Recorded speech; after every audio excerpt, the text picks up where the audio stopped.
Hello everyone, welcome to our channel. ముందుగా ఈ రోజు మార్నింగ్ లేస్తూనే స్కిన్ కేర్ రొటీన్ తో అయితే స్టార్ట్ చేసాము డేని. నేను ఈ మధ్యన skin care, hair care, health care ఏ కేర్లు తీసుకోవట్లేదు. బట్ ఇక నుంచి అయినా అన్ని ఫాలో చేద్దాము అని న్యూ ఇయర్ రెజల్యూషన్ కింద న్యూ ఇయర్ స్టార్ట్ కాకముందే ఈ రోజు నుంచి అయితే అన్ని ఫాలో చేద్దామని అయితే స్టార్ట్ చేశాను అనమాట. అండ్ ఈ రోజు పొద్దున్నే అల్లం టీ పెడుతున్నానండి. స్కిన్ కేర్ రొటీన్ అయిపోయింది, అల్లం టీ పెట్టుకొని తాగాలి. ఏదైనా సరే టీ తాగిన తర్వాత నేను ఏ పనైనా స్టార్ట్ చేస్తాను. డే నాకు అట్లాగే స్టార్ట్ అయింది, అట్లాగే ఎండ్ అయింది. నైట్ పడుకునేటప్పుడు కూడా కొంచెం టీ తాగుతాను. తెలుసు నాకు ఇది బ్యాడ్ హ్యాబిట్ అని, బట్ నాకు అలవాటు. సో టీ తాగడం ఏం క్రైమ్ కాదు కదా, తాగే వాళ్ళు చాలా మంది ఉంటారు, వాళ్ళల్లో నేను కూడా ఉన్నాను అనమాట. సో మసాలా టీ చేసేసాను. ప్లెయిన్ ఉట్టి టీ పొడి వేసే కంటే కొంచెం అల్లమో ఇలాచీనో ఏవో ఒకటి వేసుకొని తాగితే ఇట్లాగా హెల్త్కి కూడా కొంచెమైనా మంచిది అనుకోవచ్చు. సో ఒక పక్క పాలు కాస్తున్నాను పిల్లలకి, ఇంకో పక్కన టీ పెట్టేసాను. టీ తాగేసిన తర్వాత పనులు చేసుకోవాలి. మా పిల్లలు పడుకున్నాకే ఏ పనులైనా జరుగుతాయి అనమాట, లేదంటే జరగనివ్వరు. నిన్న మేము అమ్మవారి గుడికి వెళ్ళాము, పులిహార తెచ్చుకున్నాము. పులిహార అంటే మాకు చాలా ఇష్టము. ఇంకా అదే ఈ రోజు మార్నింగ్ మా హస్బెండ్ తింటున్నారు. ఆయన వాట తినలేదు, ఇప్పుడు తింటున్నారు. అంటులు అయితే క్లీన్ చేసి ఆరబెట్టేసాను అనమాట. పిల్లలు ఇప్పుడు ఇక్కడికి వస్తారు. బొమ్మలు ఎన్నున్నా బొమ్మలతో ఆడరు వీళ్ళు. అంట్లు, గిన్నెలు, గరెట్లు వీటితోనే ఆడతారు. అండ్ వాటితోనే తీసుకొచ్చి నా నెత్తి మీద కూడా కొడతా ఉంటారు అప్పుడప్పుడు. బట్ ఓకే, ఏం చేస్తాము, భరించాలన్నమాట. అన్ని భరించే వాళ్ళే పేరెంట్స్ అవుతారనమాట. సో టీ పోసుకొని తాగేస్తున్నాను. నేను కూడా పులిహార తినేసాను, ఇంకా టీ తాగుతున్నాను. టీ తాగేసి పనులన్నీ చకా చకా చేసుకోవాలి. ఎన్ని పనులు ఉన్నా ఇంట్లో పనులు ఉంటూనే ఉంటాయి. ఏదైనా పని చేస్తాం, అంటులు తోముతాం. టిఫిన్ చేస్తాం, అంటులు తోముతాం. లంచ్ ప్రిపేర్ చేస్తాం, అంటులు తోముతాం. డిన్నర్ చేస్తాం, అంటులు తోముతాం. పడుకునే ముందు అంట్లు, లేచాక అంట్లు. ఈ అంట్లు ఎందుకు ఇన్ని అవుతాయి అనేది నాకు ఎప్పుడూ అర్థం కాదు, అవుతూనే ఉంటాయి. బ్యాక్ టు బ్యాక్ అవుతాయి. కొన్నిసార్లు మా పిల్లలు కింద వేసి అటు ఇటు తొక్కిన అంట్లు కూడా మళ్ళీ ఒకసారి నీళ్ళలో ముంచి తీయాల్సి వస్తుంది అనమాట. సో అది జరుగుతుంది. మా హస్బెండ్ కి టీ తాగే అలవాటు లేదు, కానీ నేను ఎప్పుడైనా అల్లం టీ మంచి స్ట్రాంగ్ గా పెట్టి కొంచెం ఇన్సిస్ట్ చేస్తే అయితే బలవంతం మీద తాగేస్తారు. సో ఇక్కడ అదే జరుగుతుంది. టీ తాగుతూ ఇవాళ ఏమేం పనులు ఉన్నాయి డిస్కస్ చేసుకుంటున్నాము. ఈ రోజు ఈ పనులు నాకున్నాయి, తనకి ఏం పనులు ఉన్నాయి, పిల్లలకి ఎప్పుడు స్నానం పోయాలి, ఏ టైంకి, అట్లా మాట్లాడుకుంటున్నాము. పిల్లలు ఎప్పుడు పడుకుంటే అప్పుడు నేను పడుకోవాలి, రెస్ట్ తీసుకోవాలని అయితే ఆలోచిస్తూ ఉంటాను. సో ఇంకా ఇవే మాట్లాడుకుంటున్నాం. కూరగాయలు అయిపోయినాయి, టమాటాస్ ఉన్నాయి ఇంట్లో, నిలవ పచ్చడి చేద్దామా అనే డిస్కషన్ అయితే ఇక్కడ జరిగింది. నిలవ పచ్చడికి ఏమేం కావాలి అని మాట్లాడుకుంటున్నాము. సో చేయాలి నిలవ పచ్చడి కూడా. అండ్ ఈ రోజు మా ఇంట్లో వెజిటబుల్స్ కర్రీ వచ్చేసి ములక్కాయ టమాటో చేస్తున్నానండి. ములక్కాయ టమాటో కర్రీ అంటే మా ఇంట్లో కూడా చాలా ఇష్టం అందరికి. మా టిల్లుకి అయితే చాలా ఇష్టం, ములక్కాయలు తినేస్తాడు ఉట్టివే. ఇప్పుడు ములక్కాయలు సీజన్ కాదంటండి, వింటర్ లో సీజన్ కాదు, ఆకులు పూత అన్ని రాలిపోతా ఉంటాయి. సో ములక్కాయలు ఎక్కువ ఎక్కడ దొరకట్లేదు, కానీ మాకు ఒక తెలిసిన వాళ్ళ చెట్టు దొరికింది. వాళ్ళ దగ్గరికి వెళ్ళి మాట్లాడితే మేము సేల్ చేస్తాము అని చెప్పారు. సో వాళ్ళ దగ్గరే ములక్కాయలు తీసుకొచ్చాము. ఈరోజు ములక్కాయ టమాటో కర్రీ అండ్ పచ్చి పులుసు చేస్తున్నాను అనమాట. పచ్చి పులుసు నేను ఎప్పుడు చేయను, చాలా రేర్ గా చేస్తాను, కానీ నేను చేస్తే అది చాలా టేస్టీగా ఉంటది. దీని రెసిపీ కూడా మేము షూట్ చేసాము, తప్పకుండా చూడండి. ఒక్కసారి నేను చేసిన స్టైల్లో పచ్చి పులుసు చేసుకొని చూడండి, బ్రహ్మాండంగా ఉంటుంది. సో ఈ రోజు మొత్తానికి ఈ కర్రీస్తో ఫినిష్ చేసేసాను. వడియాలు వేపుదాము అనుకున్నాను, కానీ ఏం చేయలేదు. అండ్ మా పిల్లలకి స్టోర్ బియ్యమే వండుతామండి. వాళ్ళకి ఎటు అన్నం మెత్తగా ఉండాలి కాబట్టి స్టోర్ బియ్యమే తీసుకుంటాము. రేషన్ బండి వస్తుంది కదా, అవి తీసుకొని వాటిని నీట్గా క్లీన్ చేసేసి ముందే మొత్తం క్లీన్ చేసి ఒక డబ్బాలో వేసి పెట్టుకుంటాను. మళ్ళీ ఏరుతూ వంట చేసే ముందు హడావిడి లేకుండా ముందే అన్ని వేరు పెట్టుకుంటాను. మళ్ళీ ఒకసారి కడిగే ముందు చెక్ చేస్తాను అనమాట.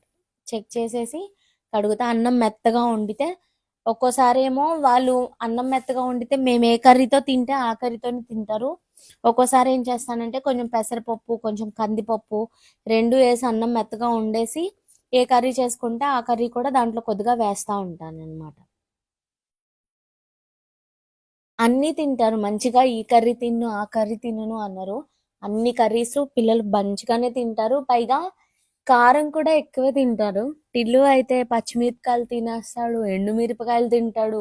అంటే కర్రీలో వేసినవి, కర్రీలో వేసాక కొంచెం ఘాటు తగ్గుతాయి కదా, సో అవి తినేస్తాడనమాట. చల్లమిరపకాయలు అంటే చాలా ఇష్టము. మేము కూడా చల్లమిరపకాయలు వేపి కొన్ని ఫ్రిడ్జ్ లో పెట్టేసుకుంటాం. డైలీ పెరుగన్నంలో రెండు రెండు తింటూ ఉంటాము. సో అవి ఇల్లు ఉట్టిది ఇచ్చేసినా సరే మొత్తం చేతికిస్తే తినేస్తాడు మంచిగా. సో మాకైతే రైస్ కుక్కర్లో వండుతున్నానండి అన్నము. ఇంతకు ముందు మామూలుగానే వండేదాన్ని, గంజి వంచేదాన్ని, ఆ గంజి తాగే వాళ్ళం అలాగా. పిల్లలతో పనులు ఎప్పటికప్పుడు ఫాస్ట్ గా చేసుకోవడమే బెటర్. ఆ టైంలో వేరే చేయొచ్చు కదా, మళ్ళీ మనం వెళ్ళి అన్నం కదిపి దాన్ని కదుపుతూ దాన్ని అబ్జర్వ్ చేస్తూ ఉండే కంటే రైస్ కుక్కర్ మా పెళ్లి టైంలో ఒకళ్ళు గిఫ్ట్ ఇచ్చారు. ఎటు అది ఖాళీగానే ఉంది, సో దాంట్లో కడిగి పెట్టేస్తా ఉంటే అదే ఉడుకుద్ది కదా అని చెప్పేసి అప్పటి నుంచి ఇంకా రైస్ కుక్కర్ని వాడేస్తున్నాము.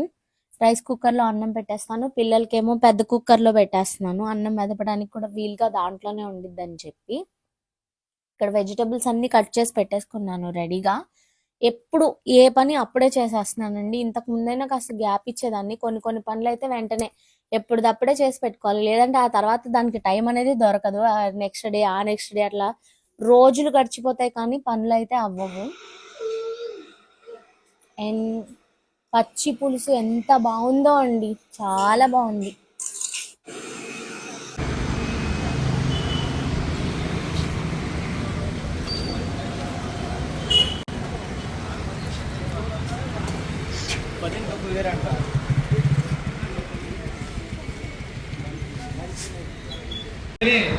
చెల్లో పంపిణీ చేయడం, అలాగే తెలుగుదేశం పార్టీ అంటేనే సేవాభావం ఉన్న పార్టీ అని నిరూపించిన వ్యక్తి మన భాగం సాయి గారు.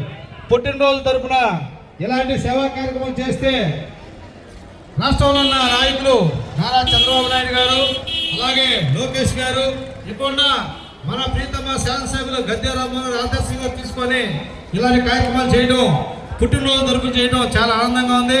ఇలాంటి పుట్టినరోజు ఎన్నో జరుపుకోవాలని భాగం సాయి గారు నిండు నూనెలో వర్దిల్లాలని ఆ దుర్గమ్మని ప్రార్థిస్తూ సెలవు తీసుకుంటున్నాను. ఈరోజు ఈవినింగ్ డ్వాక్రా బజార్ అని అక్కడ ఒక బోర్డు చూసాము. అంబేద్కర్ విగ్రహం ఉండిద్ది విజయవాడలో బందర్ రోడ్ లో, దాని పక్కనే ఉంది డ్వాక్రా బజార్ అని. అసలు అక్కడ ఏం పెట్టుంటారు అని చూడడానికి వెళ్ళాము. వెళ్తే హ్యాండ్ క్రాఫ్ట్ ఐటమ్స్, కొన్ని ఫుడ్కి సంబంధించినవి, ఎగ్జిబిషన్స్, జనరల్గా ఎగ్జిబిషన్లో ఏం పెడతారో అవన్నీ అక్కడ ఉన్నాయి. కాకపోతే ఎక్కేవి తిరిగేవి అలాంటివి కాకుండా హ్యాండ్ మేడ్వి అండ్ ఇయర్ రింగ్స్, జ్యువెలరీ సంబంధించినవి, బట్టలు, పచ్చళ్ళు, కారపొళ్ళు, ఫుడ్ ఇవన్నీ ఉన్నాయి. సో అవన్నీ చూసొచ్చాము. చిన్నది కాదు, చాలా పెద్దగానే పెట్టారు. నేనేమనుకున్నానంటే ఒక 10 షాప్స్ ఉంటాయేమో అనుకున్నా, అలా కాదు, చాలా పెద్దగా పెట్టారు. చాలా మంచిగా ఉన్నాయి అన్నీ కూడా. కొన్ని చోట్ల ఎక్కువ కాస్ట్ ఉన్నాయి, కొన్ని చోట్ల రీజనబుల్ కాస్ట్ గానే ఉన్నాయి. బట్ ఒక ఈవినింగ్ మంచిగా వెళ్ళి స్పెండ్ చేయడానికి అయితే బాగుంది. కాకపోతే ఇప్పుడే స్టార్ట్ చేశారంట, ఇంకా ఓపెనింగ్ కూడా చేయలేదు. సీఎం చంద్రబాబు నాయుడు గారిని పిలిచి ఓపెన్ చేపిస్తారు అని అంటున్నారు. సో ఓపెనింగ్ అయితే చేయలేదు, కానీ ఆల్రెడీ చాలా షాప్స్ ఓపెన్ పెట్టేశారు. ఆ జనాలు వెళ్ళే వాళ్ళు వెళ్తూనే ఉన్నారు.